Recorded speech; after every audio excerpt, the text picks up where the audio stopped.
Assalamualaikum warahmatullahi wabarakatuh. Good evening, class. We are from group 9. My name Dwi Yulianti. I'm a partners Intan Ragil Adistia. We will explain about the roles of teachers and learners.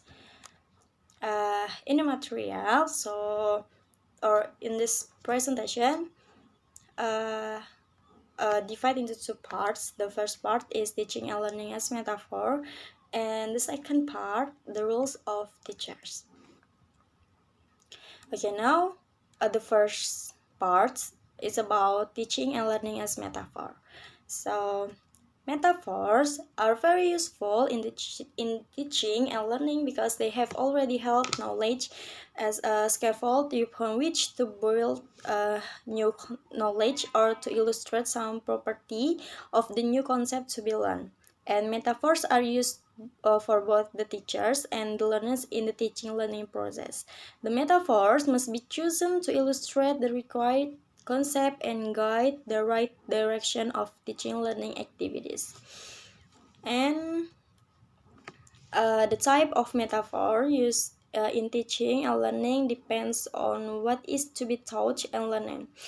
Metaphors have a great place in teaching and learning, so they should be used more as the part of both. And if the use of a particular metaphor is prolonged past its useful time, it might become misleading or confusing to the learner. And metaphors are convenient because after they have become established, writers no longer have to spell out long rationale or present elaborate guidelines. Instead, they need only raise the metaphors and we all understand the intended meaning. Teaching learning is a metaphor which relays a catalog of values and attitudes about social behavior which should take place in classroom. And the second part is about the roles of teachers. And we want to be a teacher, we should know about the roles of teacher. And in this material or presentation, we will explain the roles of teachers.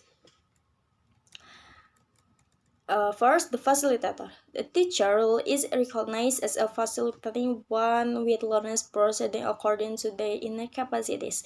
The teacher must also have an attitude of cooperation and sharing as well as an emphasis on group activities. When the emphasis is on doing particularly in group activities more than on knowing or caring, the role of the teacher takes on a different configuration.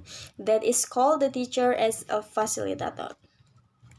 And next, the motivator. The teacher gives motivation and spirit to learners that can build confidence from the learners, and a teacher should not give a punishment if the learners made a mistake in answering or doing exercise. However, the teacher will continue to support and motivate the learners to fix them all. And next, the mentor. A teacher who prepares himself as a mentor will always increase his potential to enhance learners' growth and development and help learners maximize their educational experiences. Besides, the teachers must realize that they are equipping the learners today for them to step into the working world tomorrow. And the teacher must look at trends, understand them, and give themselves space to respond to this change and challenge. And next, the administrator.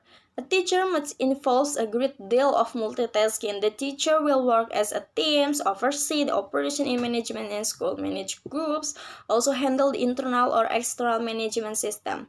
Administrators, as producers, are concerned with finance, making projection about future growth and looking for new audience. And next, the controller. The teacher is in charge of the class, manage both the student and the class at the same time, the teacher is mostly the center of focus. The teacher may have the gift of instruction and can inspire through their knowledge and expertise. However, this role has really to allow students to talk time and make them enjoyable. And next, the writer.